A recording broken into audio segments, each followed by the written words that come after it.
Well, I'm happy to have with me on set to continue with the SOE discussion, the legal officer under the umbrella of the TTPS. It's been quite a while. I haven't had Officer Ali with me, so I give sincere thanks for not only your time, but I look forward to at least under the legal framework of this SOE. I know you're well informed and we could at least get some guidance in that regard. So Officer Ali, great to see you again.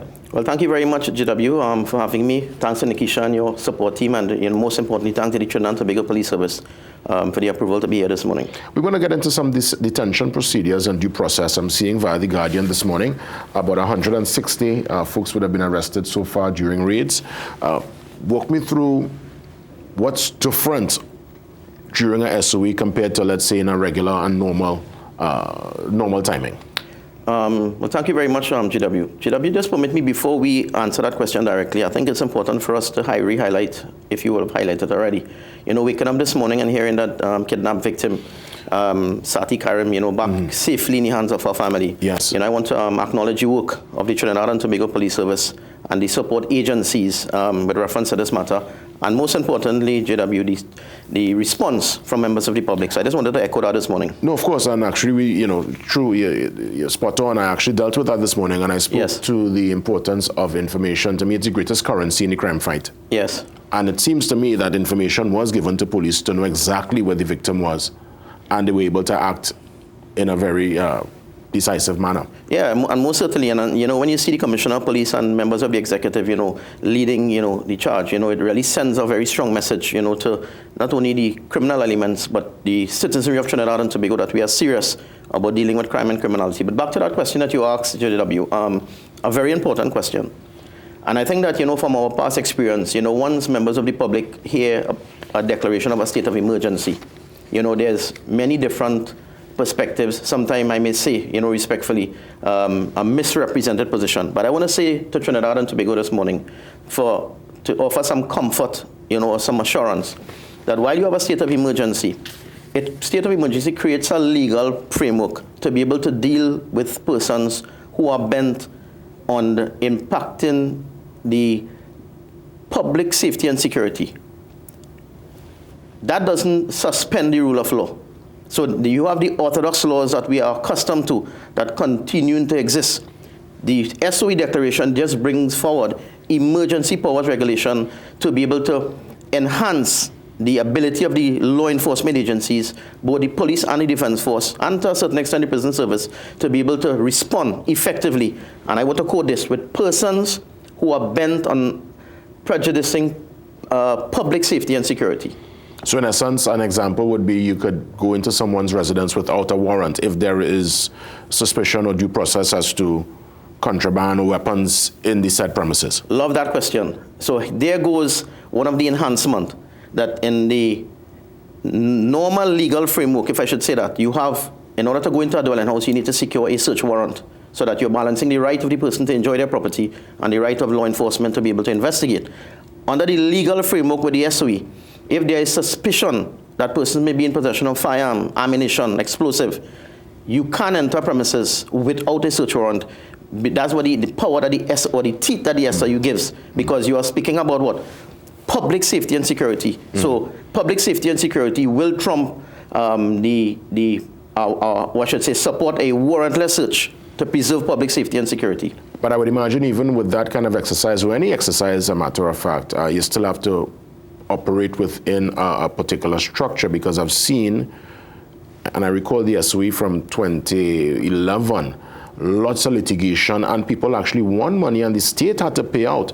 How did that even take place? What will transpire a transgression, as it were, so that someone would be able to go to the system and get money from the same system that put them behind bars? JW, I think that, your question this morning are so on point in reference to the importance of, notwithstanding that the police or law enforcement may have a power to enter premises without warrant under the circumstances that I discussed, that doesn't give the law enforcement agencies the opportunity to do what they want. So it's important, for example, even if you don't have a warrant, when you enter the premises, you still have to respect due process as you indicated by indicating to the occupants, once the opportunity is available, the reasons for your entry, So even if you don't have a warrant, indicate to them that we have suspicion that there may be firearms and ammunition explosives in this premises, and under the emergency powers regulations, we are authorized to enter without warrant to search for these items.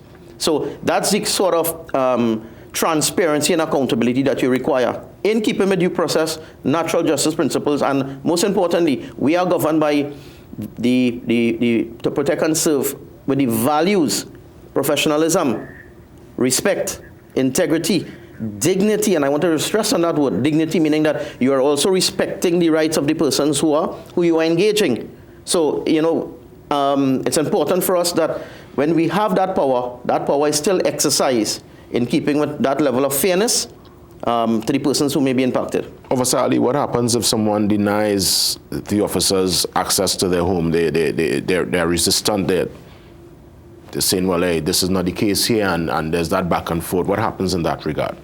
If you look at Section 12, and for persons who are listening, look at Section 12 of the Emergency Regulation Powers 2025. You'll see under Section 12 where you have entry to premises. If the police meets the legal threshold where there is suspicion of firearm, ammunition, or explosive in a premises, and you are executing your duties, meaning that you have the suspicion, and you are met with resistance, the same Section 12 gives you the power to use such force as is necessary in these circumstances.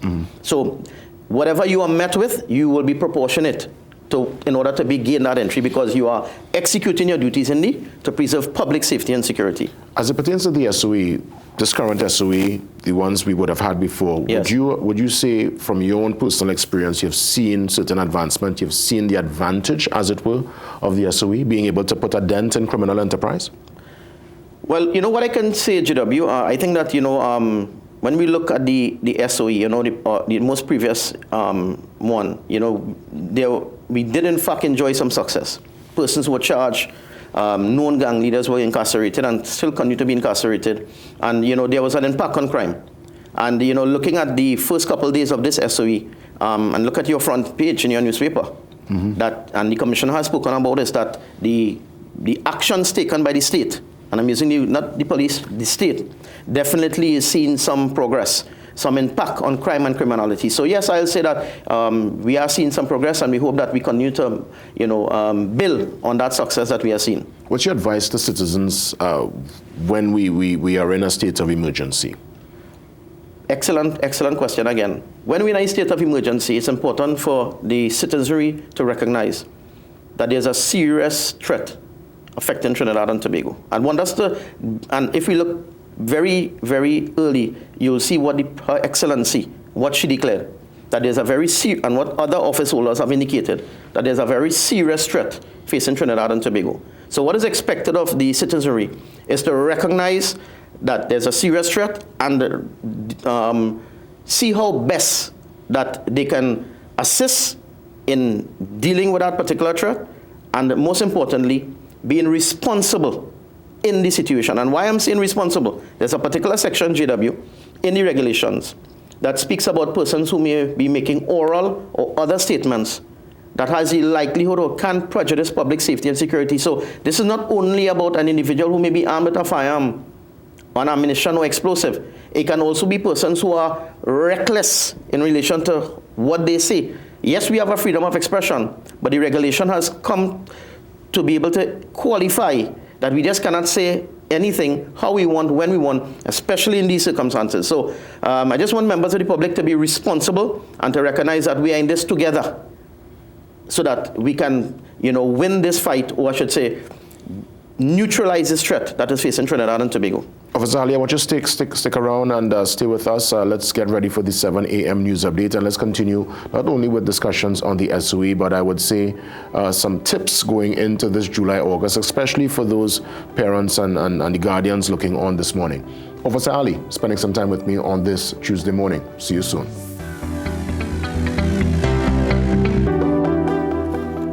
Legal officer under the umbrella of the TTPS, Officer Ali, is on set with me. We are treating with the SOE, really trying to get some of the legal structure for us to get a better understanding as citizens, if indeed we are engaged at any point in time with the TTPS during this SOE. In the case of an actual arrest. Walk me through the balance of rights. What are the do's and don'ts, and if there's any redress for the citizen if probably they feel there was some injustice? Again, JW, brilliant question. And I think that the citizens who are listening will be very interested in the response that I'm about to give. Under the emergency regulations, if a person is suspected of causing a prejudice to public safety and security and they are arrested in the first instance, you have a 48-hour window to be able to do your inquiries to determine whether a charge will follow or whether, in fact, the person needs to be released pending further inquiries. Now, if the person has to go beyond a 48-hour window, JW, it requires an assistant superintendent and above or a magistrate to intervene to be able to now to weigh and evaluate whether a continued detention beyond 48 hours for a period of 7 days is justified in the circumstances. So Trinidad and Tobago, we are seeing that there's a built-in mechanism to be able to balance, as you indicated, JW, the rights of the detainee and also the rights of law enforcement to be able to do the inquiry. There's also one more thing that I need to mention, and this in relation to where the minister is concerned now. We have available to us what they call a preventative detention order. That if in a case where we want to prevent someone acting in a manner that will prejudice public safety and security, we can make an application to the Honorable Minister of Homeland Security seeking his intervention to grant a preventive detention order for as long as he authorizes or for the duration of this SOE. Now, when that happens, if he grants the order, we have recently, just probably hours ago, JW, the Honorable Chief Justice of Trinidad and Tobago just appointed a 3-member tribunal to be able to review persons who may be detained under the hands of the Honorable Minister of National Security. So just by way of responding to you, you're seeing that while there is exclusive or deep powers for the law enforcement, you're seeing that there are check and balance, or as you indicated earlier, due process mechanism to ensure there's a balance of rights. When you are indeed arrested, is it that your house, it's so ironic, we just had the Prison Association president, is it that you are kept in the holding cell at the police station, or are you sent into remand yard in the prison system? Well, while law enforcement is engaging for that first 48 hours or even the further detention for a period of 7 days, you will be in the police station, which is authorized to be dealing with detainees who is engaging the police. But if you are on a preventative detention order in the hands of the minister under the state of emergency powers can designate a particular place where that detainee can be sent to be housed for the remainder of the SOE. But importantly for Trinidad and Tobago, this is not about just putting someone into a particular area, but there must be the progress of an investigation, because bear in mind what we said at the very inception, that person was about or acted or is acting in a manner prejudicial to public safety and security. So it's important for us to continue to conduct the inquiries and investigation with the view of preferring criminal charges. I want to get some perspective on this Interpol development. I know we can't go into details. Obviously, this is within the realm of politics, and they will have to do their due process to determine whether the Prime Minister's claim is true, because the former Prime Minister's claim is true, because the current Prime Minister says his allegations are unfounded. But for general knowledge, Interpol, explain to us, for those hearing that name for years, not understanding its perimeters, its architecture, the framework of Interpol. One, explain to us Interpol, and two, what warrants or what could bring someone name on an Interpol list? Is it to deal with the personality, the level of the person, or is it the level of the crime? Well, JW, I know that as I'm happy that you indicated that this matter has been attracting public attention, and different agencies have spoken about it. But I just want to be very careful in terms of my response. I'm just going to deal with it from an academic context, as you indicated, and not anything in relation to the present matter. Yeah, because that will have to do its own due process. So generally, for public information, when we speak about Interpol, we're speaking about the International Police Organization. It's an organization that gains its authority from the treaties and conventions between member states. What we have, and we have different color notices that has been developed. And what really happens is that, for example, and I'm just going to give some example, if someone is suspected of a crime, what the international police does is that assists in ensuring that they monitor the movement of that individual, because someone may want to leave a jurisdiction to go to another jurisdiction where they can evade charges, they can evade prosecution. So being suspected of a criminal offense. And the point you made in terms of, I do not want to classify it, but normally it will be engaging, serious crimes in relation to engaging Interpol. Secondly, you may have persons who, by virtue of their threat, go into another jurisdiction and keeping with the duty of care. For example, if someone have to leave Trinidad and Tobago to go to, let's say, for example, the United States or vice versa, we'll want to alert, the international police want to alert that jurisdiction that Tom is traveling, is coming to your jurisdiction.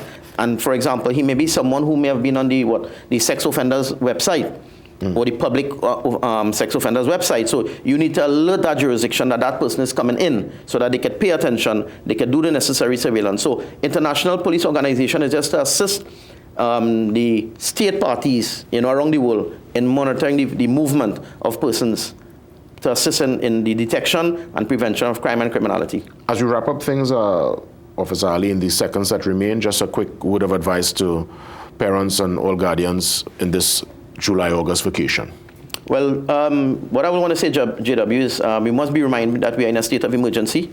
And if we're in a state of emergency, it means that we are expecting parents, guardians, and personal responsibility for children to honor their duties as parents, both from a moral context, from a legal context. And, there was an incident recently that we saw in Movie Town. Yeah. And, I want to, salute that individual who, really made a great intervention to save that child. Akil Devines is his name. Yeah, I want to salute him this morning. Yes. And, I want to, echo his suggestion and the recommendation to the parents to be vigilant and closely supervise your children, especially where there's a serious threat facing Trinidad and Tobago. Officer Ali. Thank you very much for having me, JW. Always a pleasure. Always indeed a pleasure. We continue with another impactful conversation. We are dealing with World Day Against Trafficking in Persons, and we will treat with that very important talking point. And the theme, again, human trafficking is organized crime, and we want to end the exploitation. Very important talking point up next. See you soon.